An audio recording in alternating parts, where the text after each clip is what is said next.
everybody, I hope you're doing good tonight. This video contains copyrighted material being used underneath the Fair Use Act for educational purposes. Jeran Campanella, Bob Knodel, Mitchell from Australia, Flat Earth Dummies.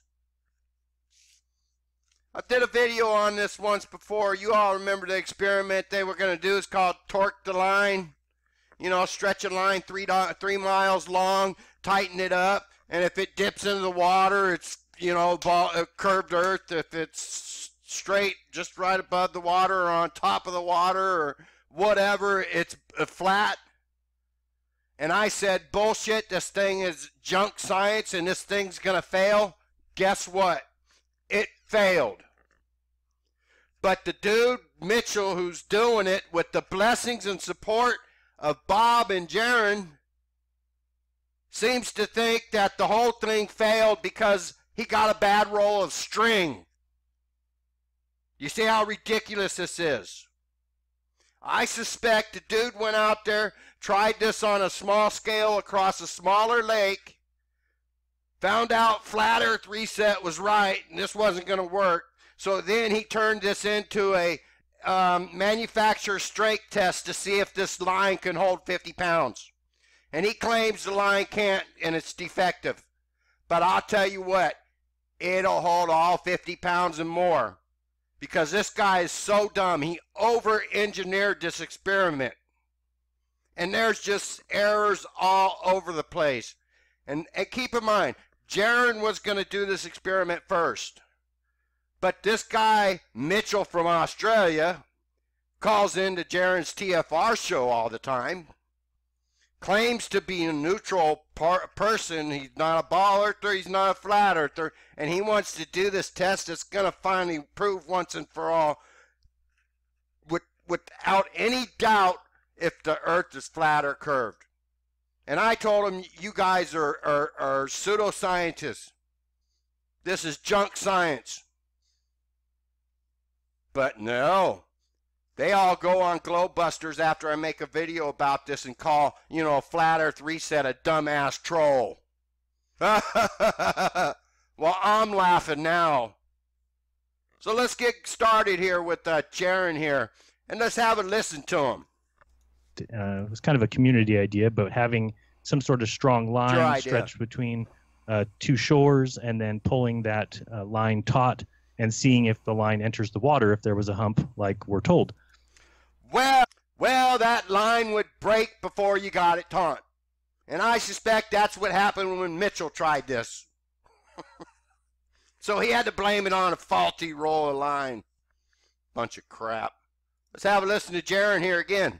Yeah, well, the reason I like the fishing line experiment so much is because it is putting out a risk on your own belief because, you know, I know that Sleeping Warrior wasn't in agreement so much, but I certainly would be. I mean, if I winch that line and it cuts into the water by a foot, you can bet your ass I'm going to walk away from that and say that the earth is curved. So what's going to happen? Catenary curve's going to drop the water or the line down to the water. Up, curved earth, people. Move on with your life, dumb flat earthers. That would have been Jeran.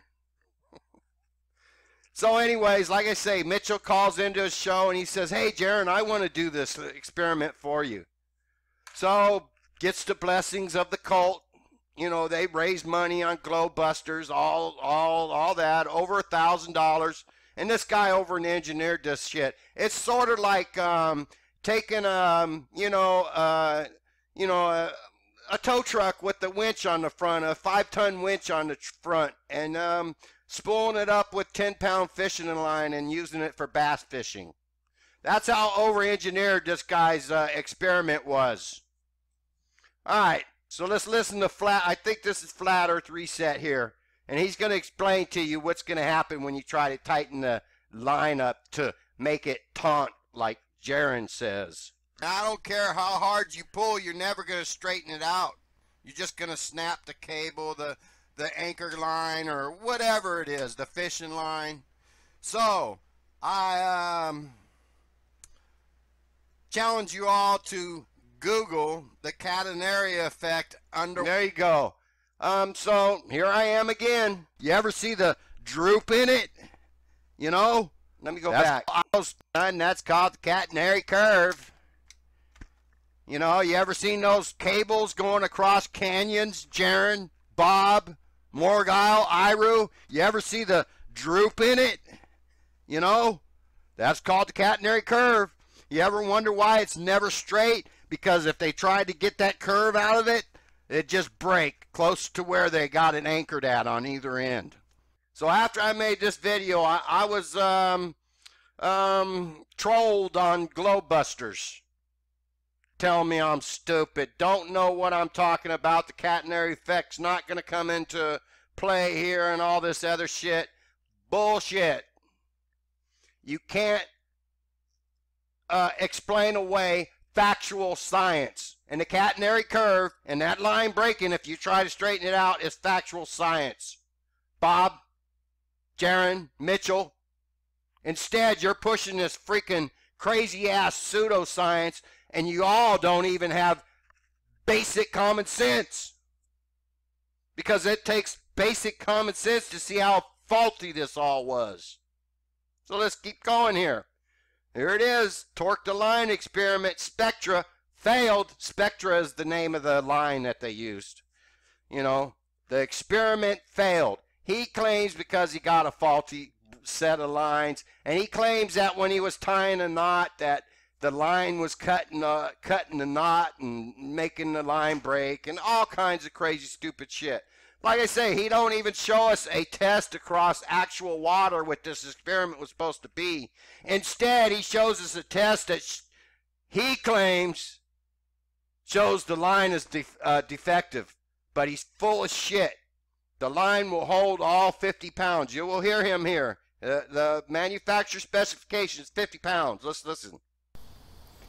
It's Mitchell from Australia, and this is Torque the Line Spectra Fail, where I'll be going over my latest test results and showing that the Spectra line is not rated to the 78 pound braking strength and 50 pound manufacturer rating. Now, just to recap, these are the first set of tests that I did with the Palomar knot, as I'm demonstrating on the right hand side there. This was recommended to me by the supplier of the line, but later proved that this was not suitable for what I was doing, as it forced the Spectra to cut in on itself and break at the knot. What a bunch of crap. Now I was just measuring the diameter, and it is what the manufacturer's specified. Alright, let's go on to the next one. Now notice here, I'll just play the clip and I want to see if you all notice this, okay? I picked up on it right away. Alright, let's see if you all do. This only got to about 24 pounds. Line broke.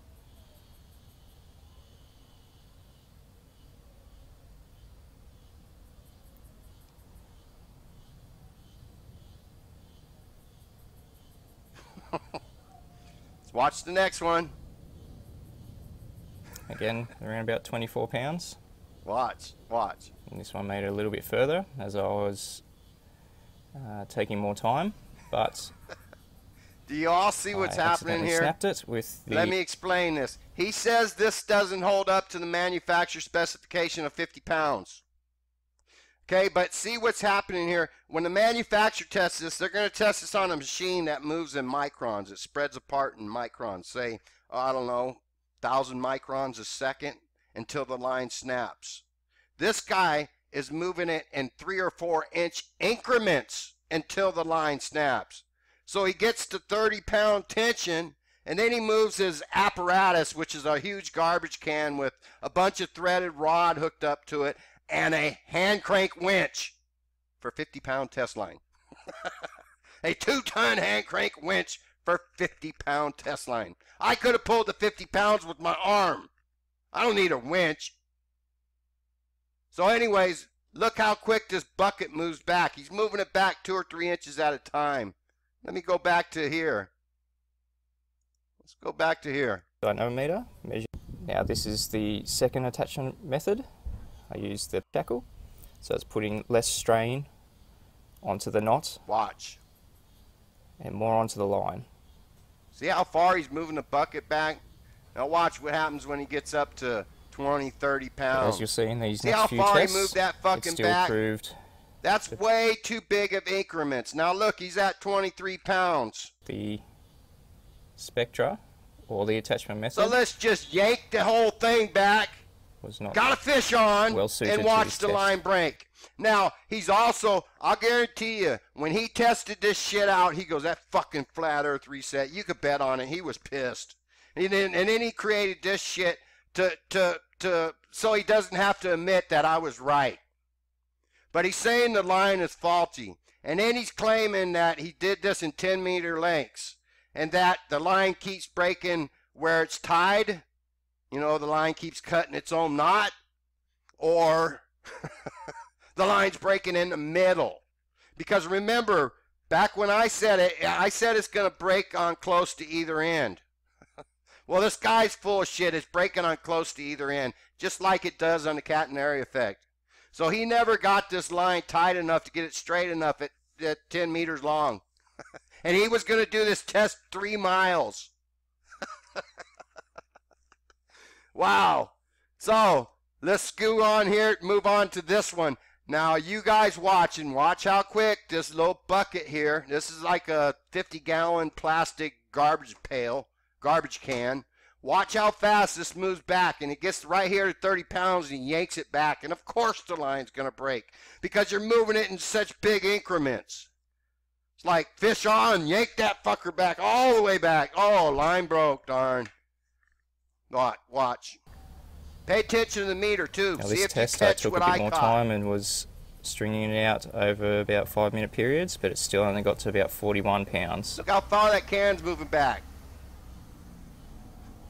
Inches at a time. Did you all catch that? Let me slow it down for you. Remember, the manufactured guaranteed strength of this line is 50 pounds. I bet you it go all the way up to 60 pounds if this test was performed right. But remember, he's going and moving this back 3 or 4 inches when it's got 30 pounds of weight on it already. So, of course, it's going to exceed the 50 pounds of break. Watch this now. I noticed this on this test. I suspect that he was moving the can back so far that this scale didn't have time to register the actual weight before the line snapped. But in this one test, watch what happens. Remember, 50 pounds is a manufacturer guaranteed rating. You see that? It says 49.88 right at the breaking point. So, Mitchell, there's not a damn thing wrong with this string. It meets the manufacturer's specifications. So he said down here, he said, I'll let you guys check it out. I left a comment on his page. Here, you could search that name for the title and torque the line, and you all can see my comments. Join the comments because there's 21 of them. But he claims that it was this whole test failed because of faulty line, and that he's going to send it back in to the person he bought it from. They're going to send it to the manufacturer, and they're going to test it and give him his freaking money back. So, well, I wish that I could send this to the manufacturer because I know I'm right. I see the errors in this whole thing you did here, Mitchell, which is just a diversion from your original test. Why didn't you show us your other test? Because I know there was more. And you probably said, that fucking reset, man. He's right. This ain't going to work. So I got to make up some excuse why this failed. Huh? So he made this part of the video to show to the person he bought this from that the line's breaking at less than, the manufactured 50 pounds. So watch this. And remember, he kept saying that the line is breaking at the knot. The line is actually cutting the knot it made, or it's breaking midpoint. Listen to him here. And this is one of the videos that I sent to the supplier to show him that I wasn't getting anywhere near the tension that I was needed.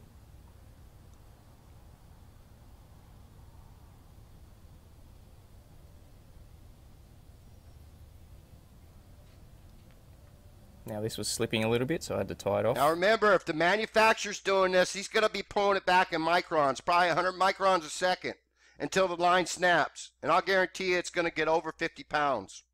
Just like it did in that other clip I showed you. Get 49.888. Into the D-shackle there. But it was still not even snapping at the knot. It was snapping midline. Did you hear him? It was snapping midline. Pay attention. Midline.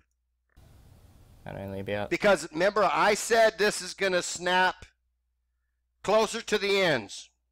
Okay? Let's pay attention here. 35 pounds.